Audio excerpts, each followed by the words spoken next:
Just kidding. Just kidding.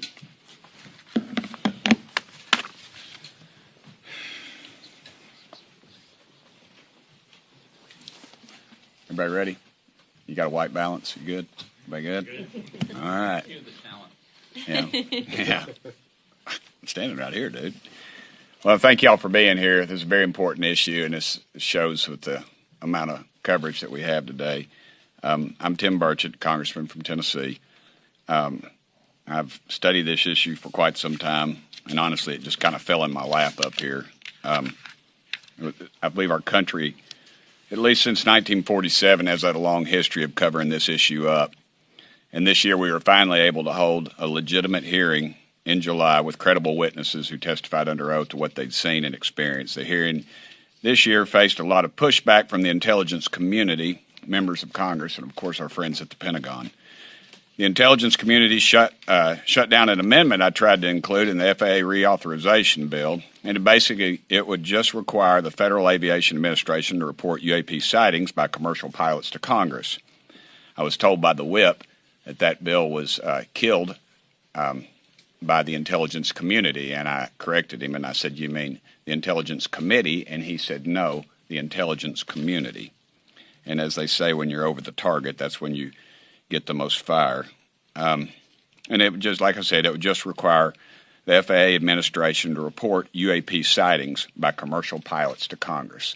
Again, they spend a whole hell of a lot of time and effort and money to tell us something exists that does not exist. And so, fortunately, another amendment I introduced this year, it was to increase transparency. And honestly, this is what this whole issue is about transparency. On the issue, it was included in this year's NDAA Act. It required the Department of Defense to declassify any documents and records relating to publicly known sightings of UAPs or UFOs that do not compromise the national security of the United States. It all comes down to one word, and that word is transparency. I've been briefed on things I can't talk about in public because it's considered classified. But why are we classifying so much about this, especially if the information doesn't jeopardize national security and we have departments telling us that they do not exist? We are here today to discuss that. I've got several other notes, but I'll skip over them because I know y'all probably want to hear from the folks behind me. We had some great witnesses, as I stated before, but these folks want to talk about more of the transparency and some of the pushback we're receiving from those aforementioned groups.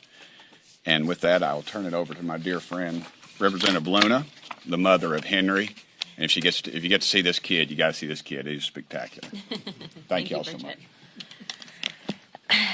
Thank you all for being here today. It is unacceptable that any mid-level unelected bureaucrat staffers can tell members of Congress that we are not allowed to access information about UAPs.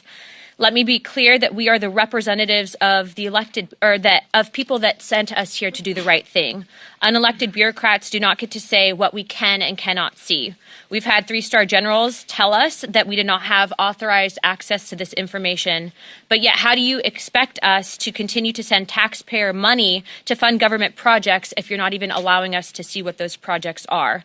And I say that because, as some of you know, we have been consistently hearing that we do not have the authorized clearances, again, by people not elected to office. Let me repeat this, that people's representatives, members of Congress who sit on Judiciary, Armed Services, and the Oversight Committees are being denied access to this information. But if we do not have the clearance, who does? Does this sound like a truly free country? Referencing Grush, I know there was many questions in regards to what was happening with his current IG report and whether or not we were able to receive access to that information.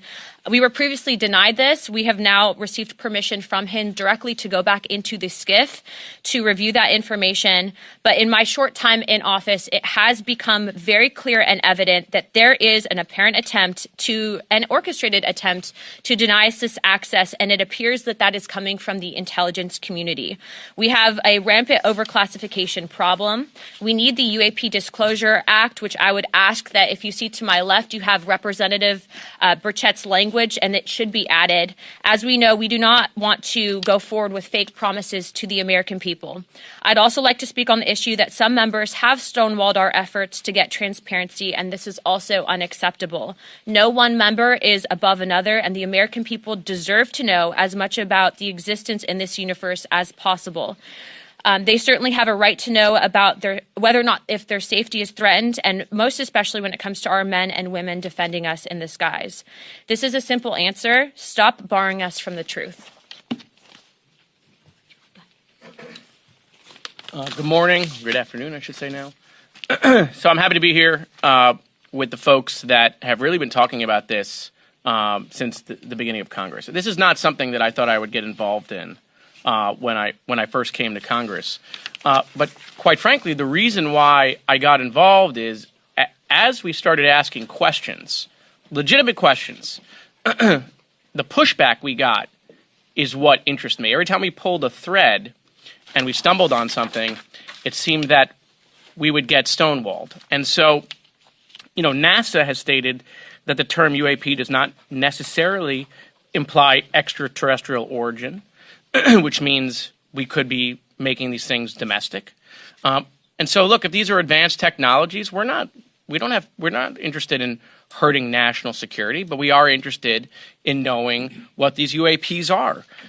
You have the All-Domain Anomaly Resolution Office that was in the NDAA in 2022, and they have said, so the government has said, there's 366 reports of UAPs. A number of them they will not classify. They cannot explain to us. Some they say are weather balloons, some they say is clutter, some they say are other anomalies, but then there are a bunch that they don't explain. And I think you see not just a bipartisan approach here in the House, but you see a bicameral approach with Senator Chuck Schumer and what he's trying to accomplish. And that really just is transparency and disclosure.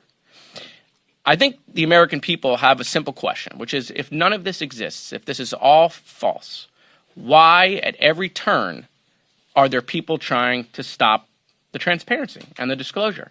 Why are folks who are in charge of committees, whether they are in the House or in the Senate, opposed to this disclosure? And it's that point alone that piques the interest, right? And that's really what we're about. This is not about whether there are aliens or there are not aliens, right? Those are questions that I think remain unanswered, right? It's not whether there is stuff we have found here or not found here. Those questions remain unanswered. The problem is when we ask those questions, right, rather than being provided information that would prove it false, they stonewall the information. And that is what piques the interest. Thank you. And we are here today because all of the whistleblowers, the hearings, the investigations, the discussions, the work that we have done have culminated in a negotiation that is happening in real time right now over the National Defense Authorization Act, a piece of legislation I care deeply about as a member of the House Armed Services Committee. And in that negotiation, we are fortunate that the amendment Congressman Burchett offered to the House version of the NDAA provides a beachhead for us to be able to get the answers and to be able to demand the transparency that is necessary. It is insufficient, though, to seek this transparency from the Department of Defense alone. We have to have cooperation so that Title 50 authorities through the intelligence community are also subject to review, that the FAA, the NSA, the FBI, even state and local authorities that have information are able to have that cataloged, assessed, and then put out before the public. It is my belief that the Burchett Amendment is the strongest position when coupled with the additional authorities and additional agencies that I've just mentioned in order to be able to get to that productive result. Unfortunately, we have members of the House Intelligence Committee and the Senate Armed Services Committee who right now are frustrating the effort that we are putting forward in order to be able to obtain the information and to move forward. I think it is productive that Senator Schumer has engaged on this issue. He's not an insignificant person in this town, but I am concerned about embracing a disclosure paradigm that mirrors the JFK assassination disclosure paradigm. I don't know that there are any Americans who would view the JFK assassination disclosure paradigm as some sort of vaulted standard. Time and again, we've seen that system fail. I also don't believe that, pursuant to the Schumer language, we would have to wait 25 years in order to get this information. 25 years is a long time when you consider what Mr. Burchett said about the lack of veracity that the government has provided to the people up until this point. And so we're here to call for the most inclusive, most robust provisions possible to be included in the NDAA. We don't want to see a lot of log jams created. And in the event that there's any designation of a national security concern regarding disclosure, we believe that this information can no longer be siloed with the entities that have frustrated disclosure. That there should be broader briefings to members of Congress, that the Oversight Committee, which many of my colleagues here serve on, should be receiving those briefings, that the Armed Services Committee should be receiving those briefings, and it should not just be the fiefdom of the Intelligence Committee and the intelligence community. And if we achieve that objective, I think we can start to restore some of the trust the public has. But as we work through the finer points of that legislation, we felt it was important today to come forward and express where the log jams exist, where the opportunities lay before us, and we will pursue those with great vigor. I also wanted to specifically thank House Armed Services Chairman Mike Rogers. He allowed the Burchett Amendment to go on the bill without objection, and I think he is to be commended for that. And also when my colleagues, Ms. Luna and Mr. Burchett and I, were at an Air Force base and were told by Air Force officials that we weren't allowed to see information that whistleblowers had expressed to us existed, it was in fact Chairman Rogers himself who personally engaged with the Office of the Secretary of Defense and gave us the opportunity to view the images that were taken by pilots of some of these unidentified aerial phenomenon. So work to be done, but we hope that this gives you clarity as to what our goals are, how the scope and depth of the mission ahead. You know, I came to Congress thinking that this place was dysfunctional, and I had a general idea that the bureaucracy would try to block us. But seeing it from the inside, I can tell you it's worse than you can imagine. Everything that you suspect about the federal bureaucracy is doing, they're almost certainly doing. And it's nearly impossible to get a straight answer. So you all know my perspective, but at the end of the day, I think the taxpayers deserve to know where their money is being spent. The question we have before us is that, are we in an environment where the republic is being threatened by individuals and by people who are not elected to be able to withhold information from the public? And so I want to applaud the efforts of this group and the folks standing behind me, especially Mr. Burchett, who, as he said, it's time for transparency. It's time for Tim's amendment to be passed, and as well as the Schumer amendment. While they may not be perfect in their current forms, it gets us in a better direction. And it's my belief that both of them will actually put us in a better place. I don't think that they have to be mutually exclusive. At the end of the day, if we want transparency, we should be going after every avenue that we can to get the information to the American people.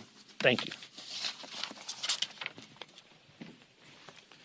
Well, again, thank you all. This is about accountability and about transparency. It's about holding the deep state to task for their refusal to declassify information that the American people need to know, that Congress needs to know. In July, I questioned highly decorated naval and intelligence officers who had been in aircraft, who had seen UAPs, and what they told me was alarming. These officers told us that when encountering these UAPs, had they had to defend themselves or their aircraft or their personnel, they would not have been able to do so. 3 military intelligence officials swore when giving those statements. Foreign objects are buzzing around in our airspace, and Joe Biden's over 30 generals have not only been silent on the issue, but yet have yet to play ball with Congress. Not to mention, American farmers are seeing intelligence aircraft above their fields.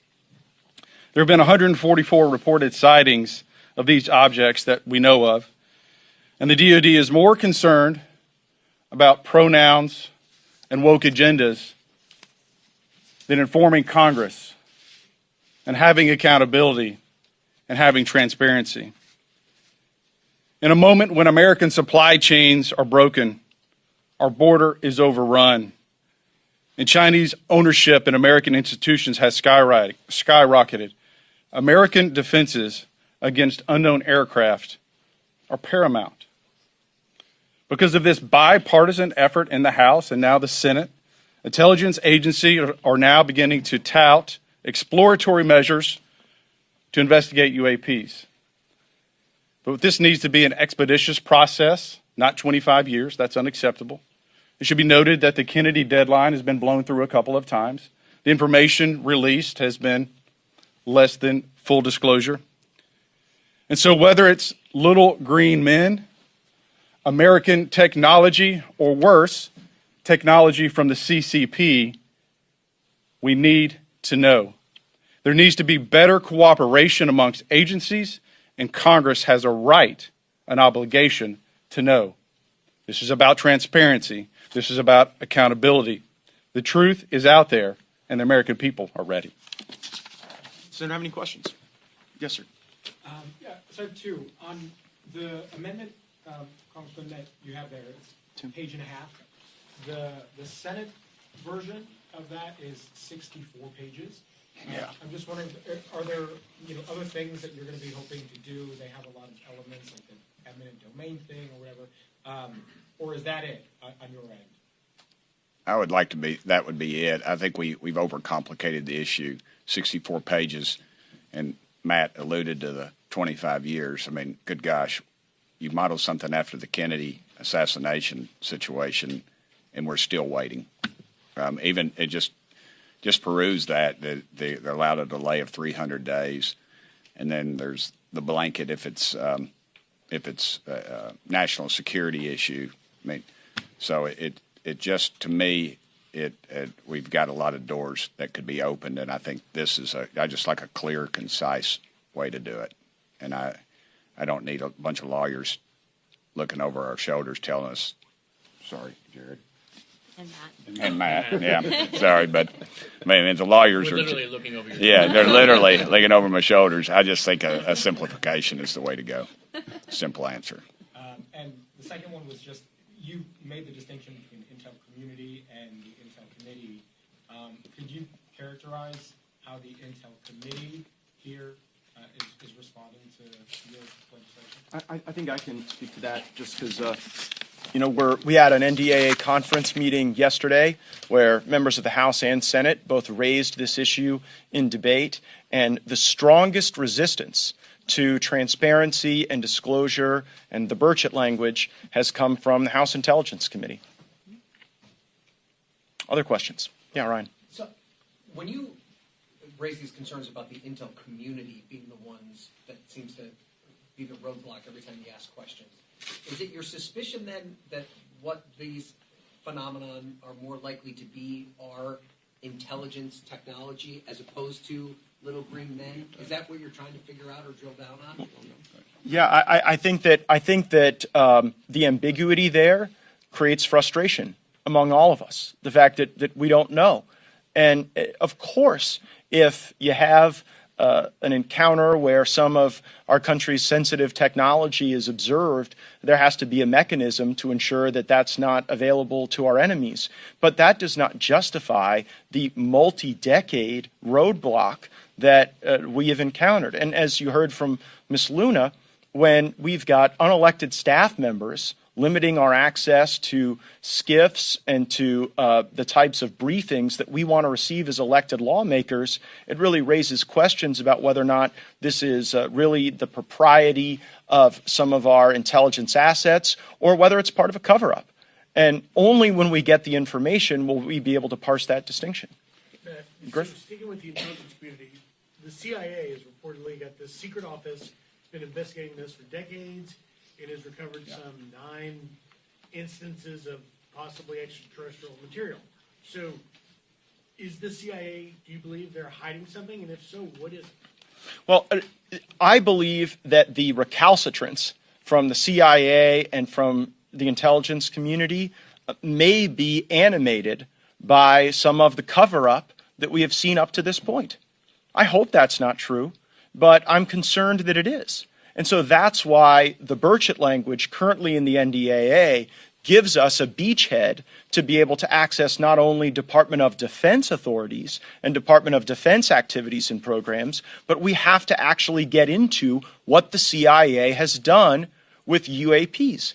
But you got to ask yourself, since 1947, they've told us this. Mike. Since 1947, basically, they've told us these don't exist. Yet now we're finding out they're spending millions of dollars. NASA has reports on it. The CIA now has reports on it. But yet the Pentagon keeps telling us they don't exist. So again, we're spending a heck of a lot of money to tell people something, to investigate something that doesn't exist. Yeah, but you're asking the right question, if I can just jump in for a second. Please. Because here's, again, what just doesn't make logical sense, right?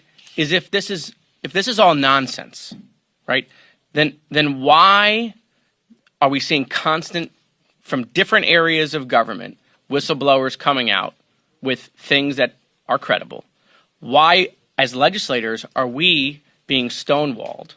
Why does it feel like just as we're making some progress, all of a sudden the ghosts of Christmas past, present, and future come out to talk to staff or legislators that then all of a sudden aren't on board with more disclosure?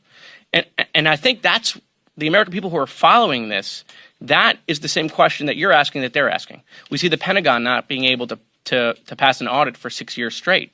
Grush testified under oath that, part of these programs, these advanced technology programs, are being funded by overfunding programs in some areas of the budget or backdooring money. And so, again, we have been asking these questions, from the financial standpoint and from the transparency standpoint.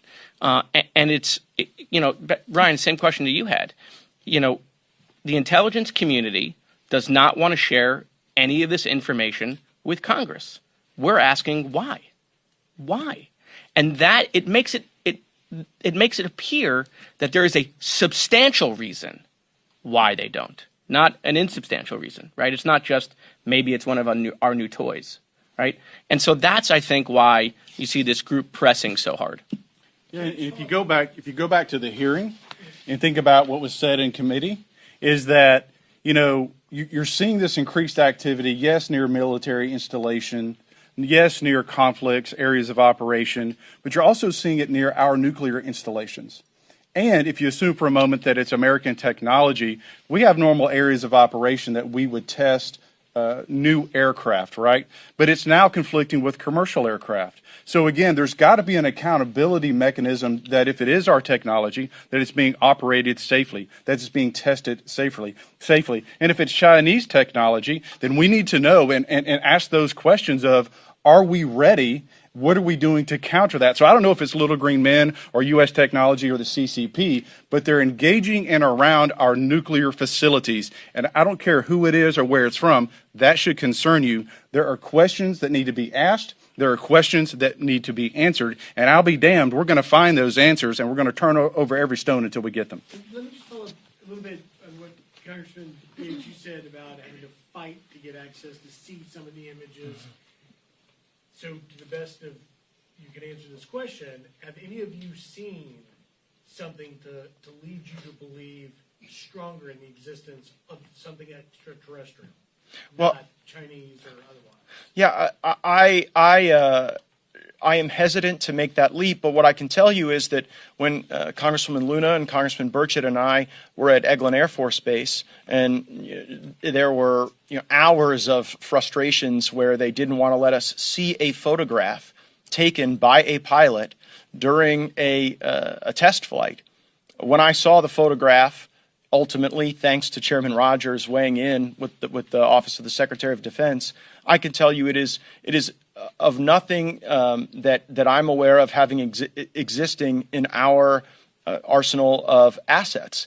And I'm on the Armed Services Committee for 7 years. I'm not unfamiliar with the things that we have at our disposal, and it was not something that I could classify as something that we would possess or a capability that any of our adversaries possess, because we also keep pretty close eye on those capabilities as well. So that leaves the question rather open. Matt? In the testimony, though, there was 13 or 14 documented near misses with our aircraft. So that alone we should ask the question, what's going on? If it's our own people, why are we putting our own people at risk? Matt? You don't have your questions answered from what happened at the start of the year, the spy balloon incident. And you guys all keep mentioning China. Why couldn't it be Russia or some other nation? Well, yeah, Russia can't win in Ukraine. They can't. Yeah, they had this kind of. Yeah, I don't have a lot of unanswered questions from the Chinese spy balloon incident. I can tell you that our concern about China, particularly in the Gulf of Mexico, emerges from their increased activities in Cuba. And if they are building out more capabilities, and frankly, you see a leveraged buyout of old Russian assets in Cuba being turned over to Chinese control. And so that's what animates our interest in that. Yes, sir. So my first question is, are we seeing any actual progress towards actual transparency? And second of all, in regards to the UAP Disclosure Act, Congressman Burchett, what kind of changes would you like to see to be done to it? First answer is no. The second is I'd just like to see more transparency. That's all I want. You all are in the media. That's what we got to have. And it's very difficult for me to go home and talk to people who don't trust the government when the government is telling them something doesn't exist, but is spending millions, if not billions of dollars on researching what doesn't exist. If I can jump in too real quick. To be clear, I think that Schumer's efforts here are probably the floor as to where we would like to see disclosure begin. So not to say that they're not good efforts. I think basically any step forward is a step forward in the right direction here. But again, going back to just what we have faced, it shouldn't be the case that it is this complicated to release this information. And also just to, put it out there, I mean, it should scare the American people that there is maybe whether it's special interest or corporation that thinks that they have a say in what your taxpayer dollars go to and also what information The American people are not stupid. We can handle this information. Other countries have declassified similar information, and it's time that the United States steps up to the plate and does the same. One aspect of the Schumer amendment that draws a little concern for me is an appointed body that would review information or photographs or what have you before it's released to the public. That is an appointed body that the American public would have no control over. It would be appointed by a politician. You'd know who would be on there. You'd have the missile defense companies. You'd have the usual cast of characters. And to me, that casts a chilling effect on the whole thing, in my opinion. I want to add something that Tim said, because I want to give him some credit. So back to your question of have we seen progress? I mean, listen, it's not like the 118th Congress is doing a lot of things, right? So in fairness, right, I think we're at the same pace. I think because of Tim's efforts and the group behind us, we are actually seeing a lot of progress. First of all, we had a hearing in the House that had never happened before. The Intelligence Committee had a hearing that didn't happen in 50 years. Okay, we've now had multiple press conferences on this. You're having legislation introduced not just in the House but in the Senate. So this has come a long way from the times when Harry Reid was talking about it or Marco Rubio was talking about it. You now have a bipartisan, bicameral effort, and so this place does a lot of things, unfortunately, incrementally. Right? It doesn't do big things at the moment. So I got to Tim is the one who has spearheaded a lot of this, and so to give him a little more credit that he's willing to give himself, I think we're making a lot of progress. We just have to accept the fact that the pace here in Washington, that we're caught up in that same pace. Yes, sir. Now, have you been able to see any documents or videos, etc., that would be considered classified? And follow up if there's a yes there. Yeah. Go ahead, Matt. Yeah, no, I mean, we have. And so, when you see them, have you said to yourself, there's no way this is a threat to national security? Why is this still being classified? I have reviewed classified information, and thereafter, wondered to myself why that would be classified. And so I have had those concerns. I've also, as a member of the Armed Services Committee, seen some radar signatures and other information that even my colleagues who are not on the Armed Services Committee have not been able to see, and that concerns me as well. I think we ought to democratize that information at a minimum throughout the Congress, and I think more productively with the American people. We'll take one more. And I was just going to say, I've seen stuff by whistleblowers that you would all be scratching your head. Go ahead, last question. Congressman Yates, you mentioned members of the House Intelligence Committee pushed back on this. Did they give you any reason for that? I mean, what are they saying? Can you characterize that? When, the reaction I've gotten is just sort of a broad brush national security concern.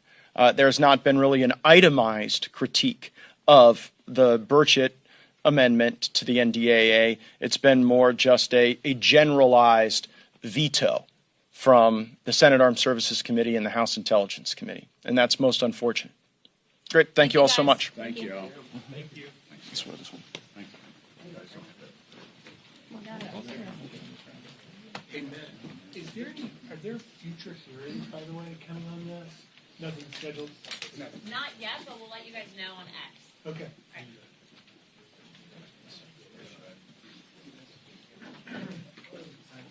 Yeah, but So far, I've